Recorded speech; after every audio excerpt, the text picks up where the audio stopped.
Very good evening, friends. Let us discuss some of the case laws in NCLT. We have already covered the case laws of Supreme Court and High Court.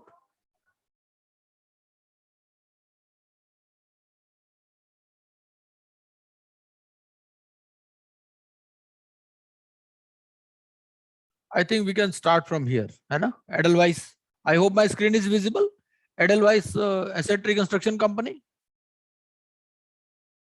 मेरी screen नजर आ रही है या नहीं?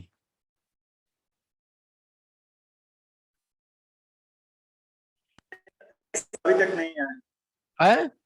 अभी तक screen visible नहीं है? No sir, no sir, no sir. एक मिनट। अब नजर आ रही है? Yes sir, yes sir, visible. Okay. So first case is Edelweiss Asset Reconstruction Company versus Synergies Dure. इस केस में क्या हुआ, जो अब हमें मालूम नहीं भाई एनसीएलटी में कैसे केस आएगा, जब एनसीएलटी का ऑर्डर को चैलेंज करेंगे, ठीक है ना?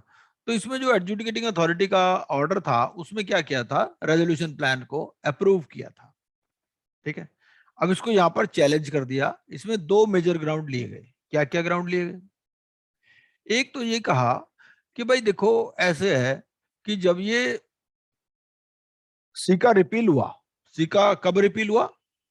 1 दिसंबर 2016 से, ठीक है ना?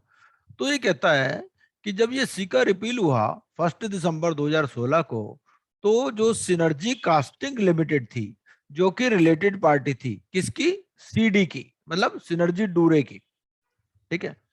तो सिनर्जी कास्टिंग ने क्या किया, अपना डेट असाइन कर दिया जिसमें वोटिंग पावर थी 78% की। इन्होंने कर दिया एक एनबीएफसी को, मिलेनियम फाइनेंस लिमिटेड को, 24 नवंबर 2016 को, मतलब आईबीसी आने से पहले, ठीक है? और उन्होंने ये कहा कि भाई इसका जो अल्टीरियर मोटिव था, इसके पीछे एक हिडन एजेंडा था, हिडन मोटिव था of reducing the voting share of the appellant. Appellant मतलब एडेलवाइस का। इन्होंने ये इसलिए किया, इन्होंने ये असाइनमेंट इसलिए किया कि भाई एडेलवाइस का शेयर जो है कम हो जाए, ठीक है? And such assignment was illegal. उन्होंने कहा ये असाइनमेंट जो है इसको हम चैलेंज करते हैं क्योंकि ये इलीगल है। पहला पॉइंट तो ये था। अब एनसीएलटी ने क्या कहा? एनसीएलटी ने कहा कि भाई जो एपेलेंट है, मतलब एडेलवाइस है, it does not have any locus standi. इसका कोई मतलब नहीं है। भाई देखो, एक पार्टी दूसरी पार्टी को अपना डेट असाइन कर रही है, तुम्हारा क्या मतलब है उसमें? भाई सिनर्जी कास्टिंग ने अपना डेट असाइन कर दिया सिनर्जी डूरे को। पहली बात तो ये असाइन कर सकती है कि नहीं कर सकती? कर सकती है। जब कर सकती है, उस असाइनमेंट से तुम्हारा कुछ लेना देना नहीं।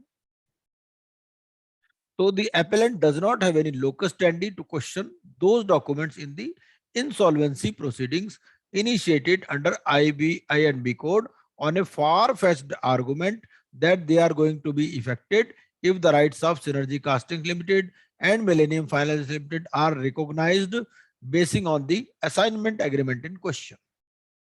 ठीक है? And the appellant cannot assume jurisdiction to question the documents in question basing on baseless allegations, apprehensions, etc. In the result, we hereby declare that both Synergy Castings Limited and Millennium Finance Limited were eligible to execute the assignment agreements in question. इन्होंने कहा भाई ये जो है ये assignment agreement तो कर ही सकती है आपस में, ठीक है ना? And all rights flow those agreements to Millennium Finance। और जो भी उस एग्रीमेंट से, जो उस असाइनमेंट एग्रीमेंट से जो राइट्स आए मिलेनियम फाइनेंस के पास, तो वो ठीक है, ठीक है? आगे, it was argued that resolution plan provided for merger and amalgamation. इन्होंने कहा दूसरी बात क्या है, ये जो रेजोल्यूशन प्लान आपने अप्रूव किया, ये मर्जर और एमलगमेशन की बात करता है। तो मर्जर और एमलगमेशन ये तो परमिसिबल नहीं है, ये तो violative of section 30 subsection 2 subsection E of the code, ठीक है? तो इन्होंने कहा it was noted that the resolution plan may provide for merger or consolidation of the CD with one or more persons in terms of the regulation 37(1)(c) of the CIRP regulations. तो NCLT ने कहा कि INB code is a code by itself and section 238 it provides overriding effect of it over the provisions of the other acts if any of the provisions of an act is in conflict with the provisions of the INB code. ठीक है, तो इन्होंने क्या कहा, इन्होंने कहा कि भाई ऐसा है, यहां पर मर्जर और कंसोलिडेशन हो सकता है, ठीक है, और INB कोड जो है ये ओवरराइड करता है अगर कोई भी दूसरे प्रोविजन है। तो दूसरे प्रोविजन क्या मतलब, जैसे सिक इंडस्ट्रियल कंपनीज एक्ट वगैरह, बहुत जगह ऐसा होता है ना कि भाई मर्जर का आपके पास स्कोप नहीं है, मर्जर नहीं आप कर सकते, तो यहाँ पर अगर मर्जर कर सकते हो तो कर सकते हो, कोई दिक्कत नहीं है। तो दोनों ही ग्राउंड्स पे ये जो इसकी अपील थी एडलवाइस की, इस अपील को इन्होंने रिजेक्ट कर दिया। अगला केस देखते हैं, एक बार ऐसा है सारे केसेस देख लेते हैं, सारे केसेस देखने के बाद में एक बार आप स्टडी कर लेना, फिर इसको दोबारा कर लेंगे। अगला केस है state bank of India versus Anuj Vajpayee. इसमें क्या था, इसमें इशू ये था कि क्या जो सिक्योर्ड फाइनेंशियल क्रेडिटर है while opting out to realize the secured assets, हमें मालूम है 52 में क्या होता है, 52 में दो ऑप्शन रहती है सिक्योर्ड क्रेडिटर के पास, या तो अपना सिक्योरिटी इंटरेस्ट रियलाइज कर ले या फिर उसको रिलिंक्विश कर दे।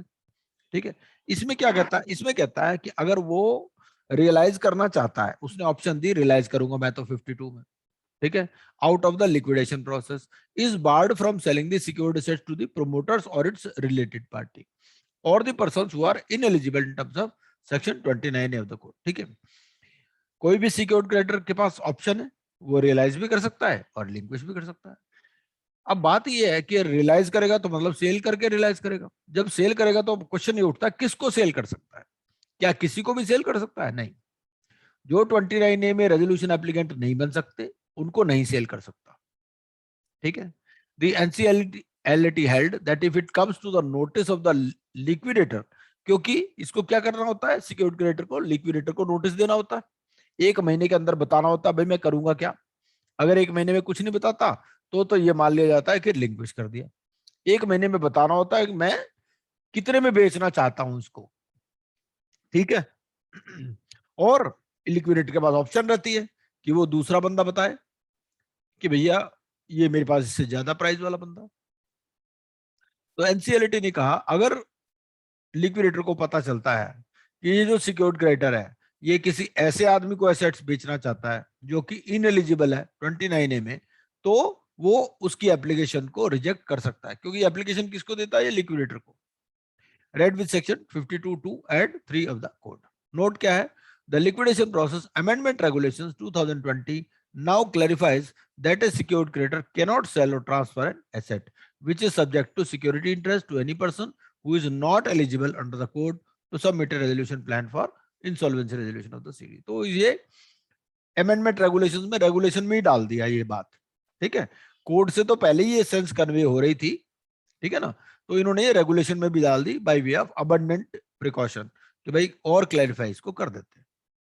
अगला केस इसमें आता है SKS power generation Chhattisgarh limited versus V Nagarajan. इस केस में क्या हुआ, RP filed an application under section 43, 45, 180 and 186 of the code। ठीक है, the adjudicating authority by the impugned order granting interim prayer directed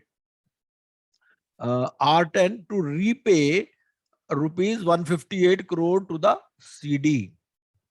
ठीक है, and restraining R2 from realizing the bank guarantee issued on behalf of the CD। NCLT allowed the appeal and remitted the matter to adjudicating authority with an observation। इन्होंने क्या कहा, इन्होंने ये कहा the impugned order dated 24th April was passed by the adjudicating authority without deciding question as to whether the 7 company appeal application under section 43 and 45 is maintainable or not, and as impugned order is not a speaking reason order। Actually क्या हुआ, कई बार जैसे अगर आप transactions को challenge करते हो तो एडजुडिकेटिंग अथॉरिटी का क्या काम है, एडजुडिकेटिंग अथॉरिटी का ये काम है ये देखना कि ये जो ट्रांजैक्शन है ये क्या PUFE ट्रांजैक्शन में आती है, प्रेफरेंशियल, अंडरवैल्यूड, एक्सटॉर्शनेट, ठीक है ना, या फ्रॉडुलेंट, उसका ये काम मेन है। अब आपने वो चीज तो डिसाइड नहीं की, कि भाई ये जो है ये इनमें आती है या नहीं आती, आपने ये कह दिया कि भाई आप पैसे दे दो, रीपे कर दो, जो आपने पैसे दिए हैं उसको आप रीपे कर दो, तो ये तो इंटरिम ऑर्डर हो गया, ठीक है ना। तो इसमें आप इंटरिम ऑर्डर इशू नहीं कर सकते। एडजुडिकेटिंग अथॉरिटी को ये बोला कि आप जो है इंटरिम ऑर्डर इशू नहीं कर सकते और आपको एक स्पीकिंग ऑर्डर देना है, भाई ये तो बताओ ये ट्रांजैक्शन है क्या, ये बात है इसमें ये था। और उसको रिमांड बैक कर दिया दोबारा एनसीएलटी को। अगला export import bank of India and another versus Aston Field. इसमें क्या हुआ, एक ये था in terms of deed of pledge of securities dated 28th March 2013 entered into between the CD and the FCs, the shareholders have no voting rights on occurrence of a default, ठीक है। Yet they approved the decision of the board of directors for initiation of CIRP under section 10 of the code, hence admission of the CD into CIRP on such voting is not legal, ठीक है। अब challenge क्या था इसमें, challenge ये था कि भाई जो शेयर होल्डर है उन्होंने एक डीड ऑफ प्लेज साइन कर रखी है, deed of pledge of securities. तो अगर मान लो किसी ने शेयर होल्डर ने डीड ऑफ प्लेज साइन कर रखी है, तो क्या एज ए शेयर होल्डर उसका राइट खत्म हो जाएगा, क्योंकि उसने सेल तो किए नहीं शेयर, उसने सिर्फ प्लेज की है, ठीक है। अब हमें ये मालूम है कि अगर सेक्शन 10 की एप्लीकेशन होती है तो सेक्शन 10 में क्या होता है, आपको स्पेशल रेजोल्यूशन पास करनी है 3/4 मेजोरिटी से। इन्होंने कहा भाई इन्होंने तो प्लेज कर रखे हैं शेयर, जब इन्होंने प्लेज कर रखे हैं इनके बाद तो कोई वोटिंग राइट ही नहीं है, ठीक है। तो लेकिन एडजुडिकेटिंग अथॉरिटी ने अप्रूव कर दी ये बात। अब इन्होंने ये कहा ये जो एडमिशन हुआ है सीडी का into CIRP on the basis of such voting, ये लीगल नहीं है, एनसीएलटी में ये बात उठाई गई, ठीक है। तो इसके साथ एनसीएलटी डिसएग्री हुआ और एनसीएलटी ने कहा कि भाई share holder has a right to decide whether approving or disapproving the decision be proceeded with the CIRP under section 10, such rights does not stand curtailed by deed of pledge। भाई उन्होंने pledge ही करा है, कोई cell तो नहीं कर दिए, तो प्लेज करने से उनका ये जो राइट है कि टू डिसाइड कि भाई सीआईआरपी करें, सीआईआरपी में जाएं या ना जाएं, ये राइट कर्टेल नहीं होता, ठीक है। अगला केस आता है state bank of India versus Moser Baer कर्मचारी यूनियन। इस केस में क्या हुआ, इसमें जो एडजुडिकेटिंग अथॉरिटी थी by impugned order held that provident fund dues, pension fund dues and gratuity fund dues can not be part of section 53 of the code, ठीक है। NFC filed an appeal on the ground that workman dues have the same meaning as assigned in section 326 of the Companies Act, which includes PF, pension and gratuity fund। देखिए ऐसा है, हमने section 36 पढ़ा है, 36 में क्या है, उसमें लिक्विडेशन एस्टेट की बात करता है। तो जो लिक्विडेशन एस्टेट है उसमें कौन कौन से एसेट्स आते हैं, उसमें जो सीडी के एसेट्स होते हैं वो आते हैं, चाहे वो कहीं पर भी लोकेटेड हो, कहीं पर भी सिचुएटेड हो, चाहे इंडिया में चाहे अब्रॉड। कौन कौन से नहीं आते, जो उसके नहीं है, या एसेट्स हेल्ड इन ट्रस्ट। अब मान लो कोई पीएफ का फंड है, अब पीएफ का फंड जो है, पीएफ का फंड एम्प्लॉयर का एसेट नहीं है, क्योंकि उसने काट करके किसके लिए रखा हुआ है, या भाई पीएफ में क्या होता है, या तो प्रोविडेंट फंड कमिश्नर के पास जमा करवाते हैं उसको, या अपना ही कोई ट्रस्ट बनाते हैं। लेकिन वो जो ट्रस्ट है या जो प्रोविडेंट फंड कमिश्नर है उसकी आइडेंटिटी अलग है उस कंपनी से। बहुत सारी कंपनी जैसे पीएसयू है, पीएसयू में क्या करते हैं, वो एक अलग से ट्रस्ट बना देते हैं, मान लो एनटीपीसी है, ठीक है ना, तो एनटीपीसी के वहीं पर रजिस्टर्ड ऑफिस होता है उस ट्रस्ट का भी, लेकिन वो ट्रस्ट एक अलग एंटिटी है, वहां के जो एनटीपीसी के डायरेक्टर है वो साइन करेंगे ट्रस्ट के नाम चेक, ठीक है। ऐसा भी हो सकता है कि कुछ उसमें से ही डायरेक्टर वहां पर बना देते हैं, लेकिन वो अलग आइडेंटिटी है। तो जो उसके एसेट्स हैं वो कहां पर, वो आपके लिक्विडेशन एस्टेट में नहीं आएंगे।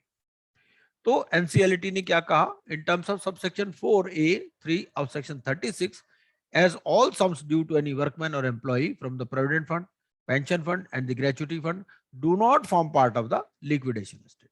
तो ये liquidation estate का पार्ट नहीं बनते, या liquidation assets of the corporate debtor।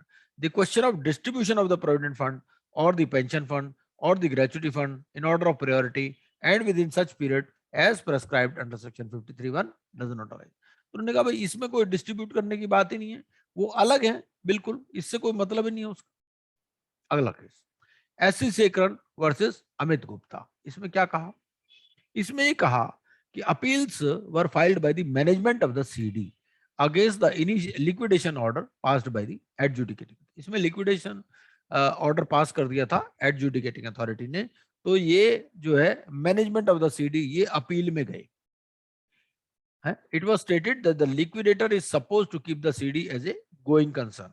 तो उन्होंने कहा कि भाई ऐसा है, इवन ड्यूरिंग लिक्विडेशन ये जो है सीडी की ड्यूटी क्या है, it has to keep the company as a going concern. जो liquidator is supposed to keep the CD as a going concern even during liquidation and can take steps under section 230 of the Companies Act. भाई सबसे पहले क्या होता है, जब liquidation आए तो आपको 90 डेज तक टाइम दिया जाता है कि भाई आप सेक्शन 230 वाला ऑप्शन एक्सप्लोर करो। उसके बाद में एज ए गोइंग कंसर्न बेचने की कोशिश करो, और फिर भी नहीं होती तो फिर जैसे मर्जी करो। तो एनसीएलटी ने क्या कहा? एनसीएलटी ने कहा कि we direct the liquidator to proceed in accordance with the law. भाई लॉ में जो लिखा है वैसे करो। He will verify claims of all the creditors, take into custody and control. इन्होंने सारी बातें लिख दी लिक्विडेटर के जो भी ड्यूटीज हैं, ठीक है, जैसे आरपी की ड्यूटीज हैं ऐसे लिक्विडेटर की ड्यूटीज हैं। इन्होंने ये कहा कि भाई लिक्विडेटर की ड्यूटी क्या है, वेरीफाई करेगा क्लेम्स को, एसेट्स की कस्टडी लेगा, effects and actionable claims, carry on the business of the corporate debtor for its beneficial liquidation as prescribed under section 35। उन्होंने कहा भाई सेक्शन 35 पढ़ लो, सेक्शन 35 में लिक्विडेटर की क्या क्या ड्यूटीज है।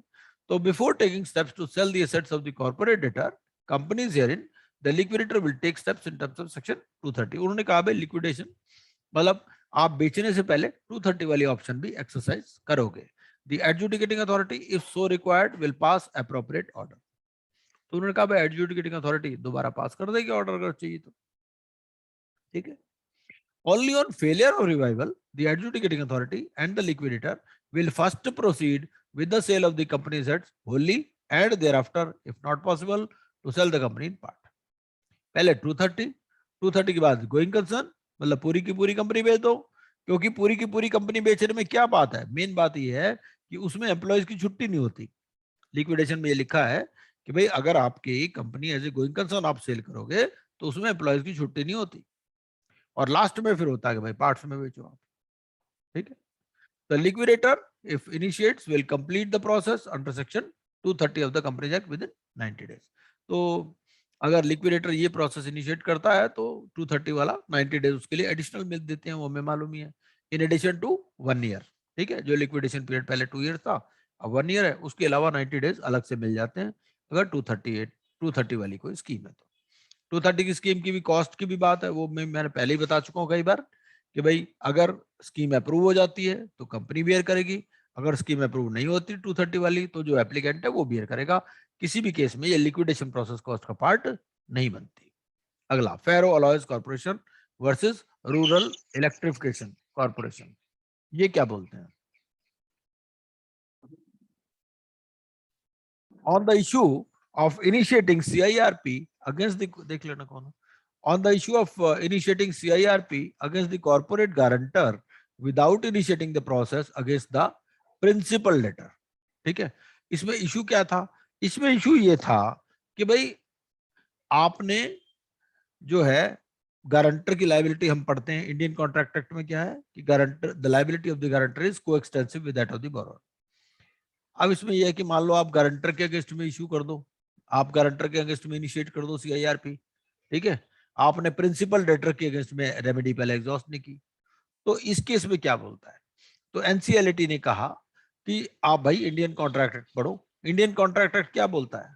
वो ये बोलता है कि जो rights, obligations and liabilities of A guarantor qua FC in absence of any express provision providing for the same in the code, ठीक है।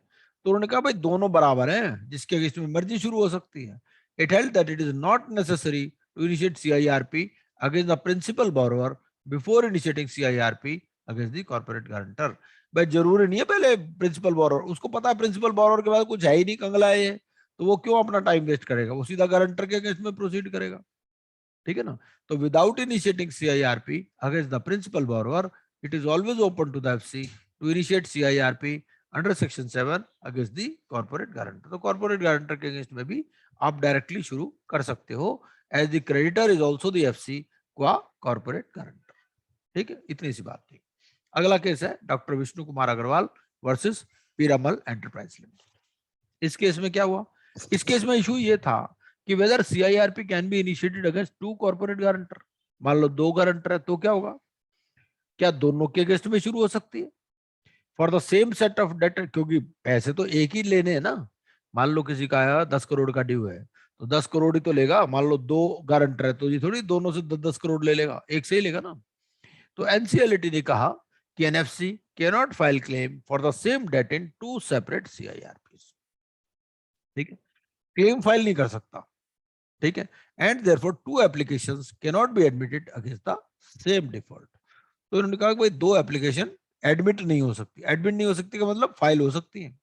It held that there is no bar in the code for filing simultaneously 2 applications under section 7। ऐसा तो हो सकता है कि 2 application लगा दो, जो पहले अप्रूव हो जाएगी, ठीक है, दूसरी वाली विड्रॉ हो जाएगी, against the principal borrower as well as the corporate guarantor और अगेंस्ट 2 गारंटर। भाई आप दोनों तरह से लगा सकते हो। आप ऐसे भी कर सकते हो कि बोरोवर के अगेंस्ट में भी लगा दो, गारंटर के अगेंस्ट में भी लगा दो, या दोनों गारंटर के अगेंस्ट में लगा दो। पैसे तो आपको एक ही लेने हैं, एक एप्लीकेशन एडमिट हो जाएगी तो दूसरी विड्रॉ कर लेना।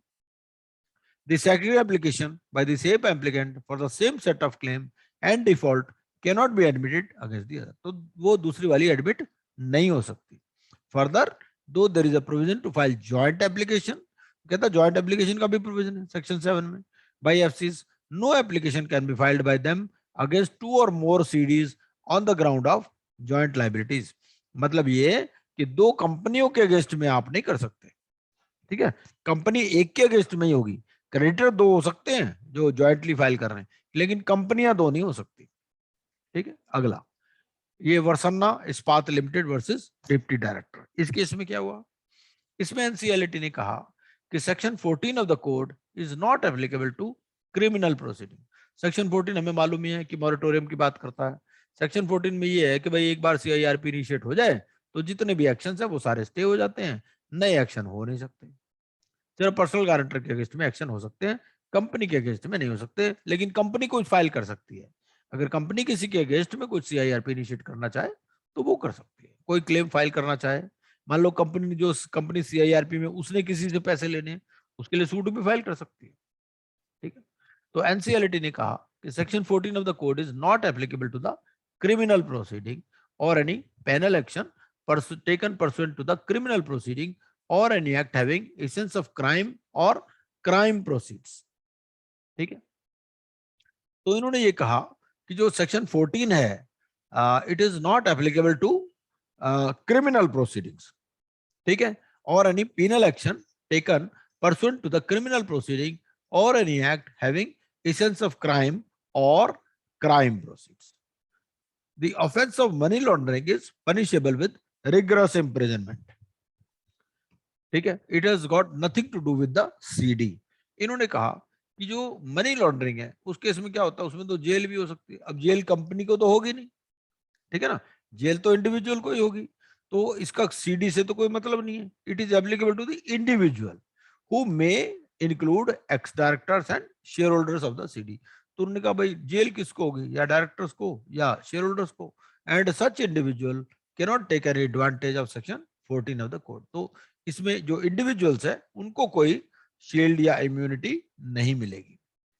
As the Prevention of Money Laundering Act relates to different fields of penal action of proceeds of crime, it invokes simultaneously with the code having no overriding effect of one act over the other। तो दोनों simultaneously चलेंगे। कल हमने high court में भी case देखा था कि PMLA और जो IBC है दोनों simultaneously चल सकते हैं, कोई भी एक दूसरे को ओवरराइड नहीं करता, दोनों के अपने अपने स्फीयर्स हैं। ठीक है, अगले वाला केस है संतोष वसंतराव वालोकर वर्सेस विजय कुमार। इस केस में क्या हुआ? इसमें जो one of the issue was whether the claims that are not dealt with under the resolution plan can be extinguished under the code. भाई मान लो रेजोल्यूशन प्लान आपका अप्रूव हो गया, उसके बाद में कोई क्लेम आ रहा है तो उसका क्या होगा? क्या उसको एंटरटेन कर सकते हैं, नहीं कर सकते, ये क्वेश्चन था। तो एनसीएलटी ने क्या कहा, NCLT relying on the SR Steel judgment of SC held that all claims must be submitted to and decided by the RP। तो इन्होंने ये कहा कि भाई जो है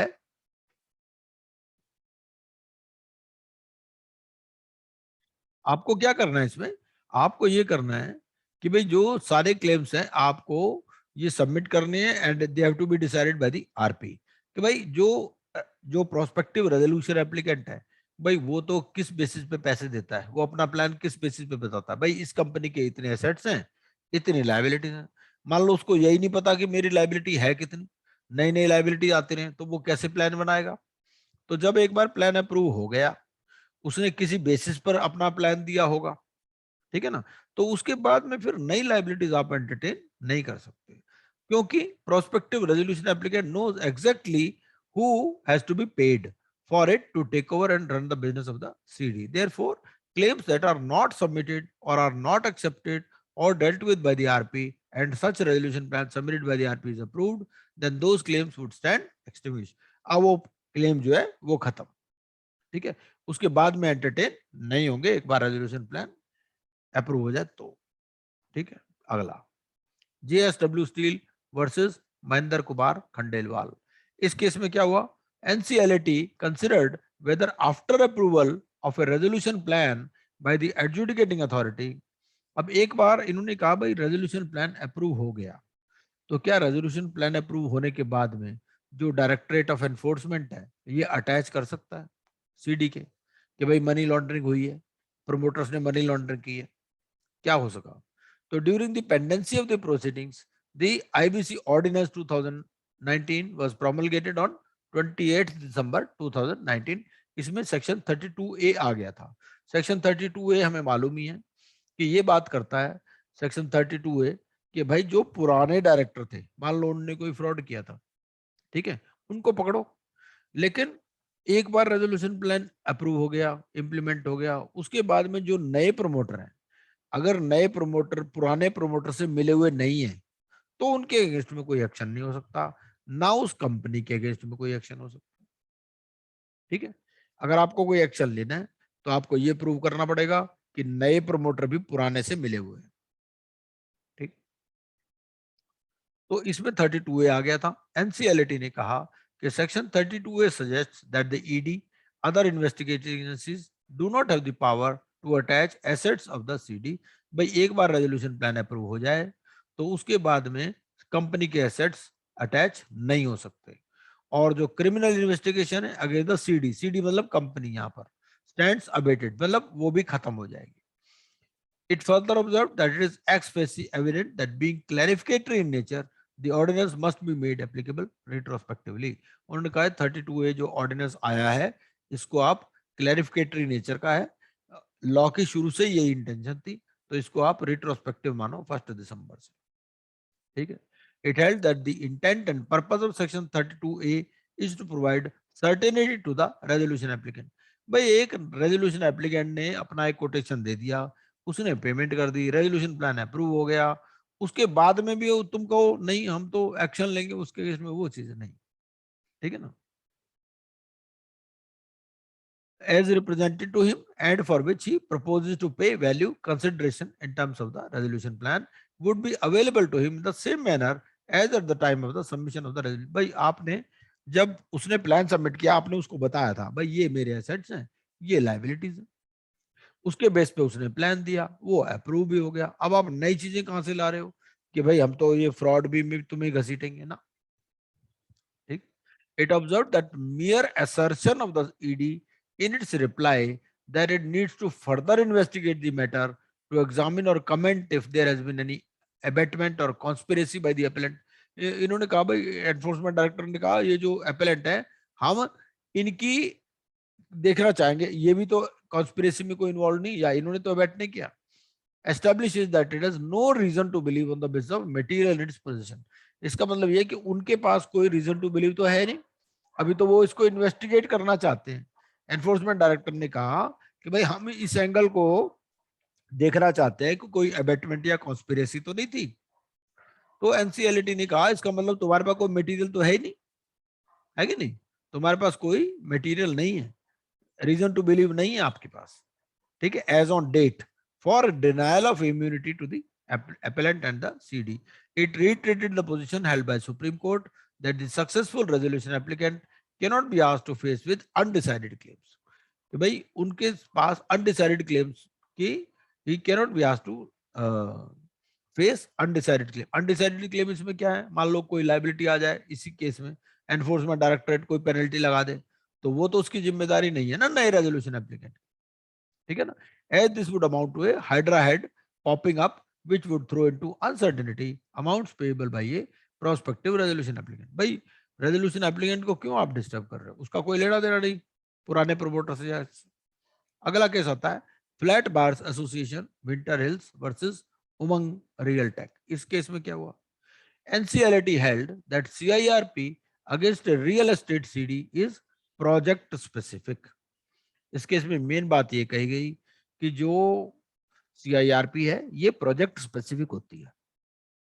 भाई एक बिल्डर है, कंपनी तो एक ही है, 10 जगह प्रोजेक्ट बना रहा है, 9 प्रोजेक्ट उसके सक्सेसफुल चल रहे हैं, 10वें प्रोजेक्ट में मान लो कोई डिफॉल्ट हो गया, तो अगर हम सारे ही प्रोजेक्ट्स को आपस में मिला देंगे, सारे प्रोजेक्ट के एसेट्स को आपस में मिला देंगे, तो दूसरे प्रोजेक्ट भी डिस्टर्ब हो जाएंगे, ठीक है.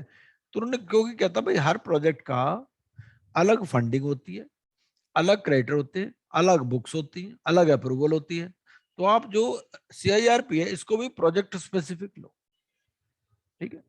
It is limited to a project as per the plan approved by the company. भाई आप रेरा से सब कुछ अप्रूव कराते हो, ठीक है, and does not cover other projects which are separate. भाई दूसरे प्रोजेक्ट दूसरी जगह पर है, तो उसके लिए सेपरेट प्लान अप्रूव हुआ है. तो NCLT noted peculiar nature of real estate projects from the perspective of CIRP. इन्होंने कहा भाई ये जो रियल एस्टेट प्रोजेक्ट्स हैं इनकी एक पेक्यूलियर नेचर है, ठीक है. क्या है, जो एफसीज हैं, जो फाइनेंशियल क्रेडिटर है, bank, financial institutions, NBFC would not like to take the in lieu of the money disbursed by them. भाई इन्होंने कहा अगर आप बैंकर को कह दो भाई फ्लैट ले लो, तो वो फ्लैट तो नहीं लेंगे ना, ठीक है. रियल एस्टेट में क्या होता है, अगर हम उनको कह दे भाई तुम फ्लैट ले लो, फ्लैट तो नहीं लेंगे. जो अलॉटीज है वो हेयर कट नहीं ले सकते फ्लैट्स का. भाई फ्लैट में ये तो नहीं ना कि आप 40% फ्लैट दोगे, फ्लैट या तो पूरा दोगे या नहीं दोगे. तो इसमें पेक्यूलियर नेचर है. The allottees do not have expertise to assess the viability. भाई सीओसी क्या करती है, सीओसी जो है वो वायबिलिटी चेक करती है. अब यहाँ पर मान लो एक प्रोजेक्ट है जिसमें बैंकर है ही नहीं, खाली होम बायर ही है.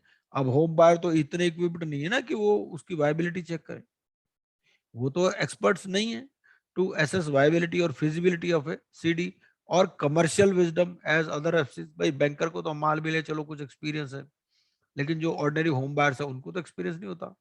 तो relying on the observations of the SC in SR steel, भाई इन्होंने कहा कि सुप्रीम कोर्ट ने क्या कहा है एसआर स्टील वाले केस में कि जो इकोनॉमिक मैटर्स है उनमें एक्सपेरिमेंटेशन होना चाहिए, ठीक है, नए नए प्रयोग होने चाहिए. तो एनसीएलटी ने भी एक्सपेरिमेंट किया इसमें.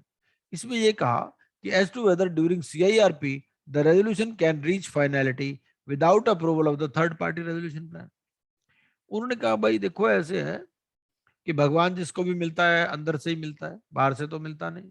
तो आप अपना भगवान अंदर से ही खोजो. आप थर्ड पार्टी रेजोल्यूशन एप्लीकेंट क्यों चाहते हो, आप में से ही कोई जो है फंड इन्फ्यूज कर दे और आप खुद ही इसको इम्प्लीमेंट कर लो, ठीक है. It opined that a reverse CIRP can be utilized in case of real estate infrastructure companies in the interest of allottees and to ensure their survival and completion of the projects. It directed one of the promoters, इन्होंने कहा भाई एक promoter जो है वो पैसे infuse कर दे, to disburse from outside as a lender and the adjudicating authority will complete the CIRP. इन्होंने कहा भाई ऐसा नया रेजोल्यूशन एप्लीकेंट मत लाओ इस केस में, कोई प्रोमोटर है वही फंड्स इन्फ्यूज कर दे एज ए लेंडर, ठीक है ना, और adjudicating authority will complete the CIRP. उन्होंने कहा ये एक्सपेरिमेंट करके देखते हैं इसमें, क्योंकि यहाँ पर रियल एस्टेट प्रोजेक्ट है, ये प्रोजेक्ट स्पेसिफिक होती है, सारी कंपनी को हम नहीं मिला सकते, आपको इसी प्रोजेक्ट को ही तो रिवाइव करना है. ये है अगला केस. अगला केस इसमें आता है Liberty House group versus State bank of India. इस केस में क्या हुआ, the adjudicating authority approved resolution plans submitted by the appellant in the CIRPs of 2 cities, जिसमें 2 सिटी थे, आधुनिक मेटल्स लिमिटेड और जियोन स्टील्स लिमिटेड। ठीक है, लिबर्टी हाउस ने रेजोल्यूशन प्लान सबमिट किया था, इनकी CIRP चल रही थी, आधुनिक की और जियोन स्टील लिमिटेड की। ठीक है, लेकिन ये जो लिबर्टी हाउस था ये इंप्लीमेंट नहीं कर पाया रेजोल्यूशन प्लान को। रेजोल्यूशन प्लान इसने दे तो दिया, सबमिट तो कर दिया, लेकिन उसको इंप्लीमेंट नहीं कर पाया। तो एडजुडिकेटिंग अथॉरिटी ने क्या किया, रेजोल्यूशन प्लान को कैंसिल कर दिया और लिक्विडेशन ऑर्डर पास कर दिया with direction to the liquidator to liquidate the CD as a going concern. उन्होंने कहा भाई इसको as a going concern liquidate करो। ठीक है, तो while appeal in the matter was pending, the appellant इसने filed an affidavit to allow it to comply with the resolution plan। इसने क्या किया, जो लिबर्टी हाउस था इसने एक एफिडेविट फाइल कर दिया कि ऐसा जी मेरे को ना कंप्लाई करने दो with resolution plan and to set, ये लिक्विडेशन ऑर्डर इसका सेट असाइड कर दो। ठीक है, noting that the appellant has implemented both the resolution plan। अब एनसीएलटी ने क्या कहा, एनसीएलटी ने जो लिक्विडेशन ऑर्डर था उसको सेट असाइड कर दिया। इन्होंने कहा कि the said order be served on IBBI to withdraw complaints if any made before the special जज। अगर कोई जो है, अगर कोई कंप्लेंट्स हैं, है ना, तो it directed that the said order be served on IBBI to withdraw complaints if any made before the special जज। क्योंकि क्या होता है इसमें आपस में कंप्लेंट बाजी चलती है, तो इन्होंने एनसीएलटी ने कहा भाई देखो ये इंप्लीमेंट करने को राजी है तो काहे को कंपनी लिक्विडेट करते हो, तो लिक्विडेटर ऑर्डर को रिवर्स कर दिया और कहा इसको अलाउ कर दिया भाई तो करो इंप्लीमेंट इसको। अगले फिर आते हैं इसमें एनसीएलटी वाले केस लॉज, ये हम कल कर लेंगे। ठीक है जी।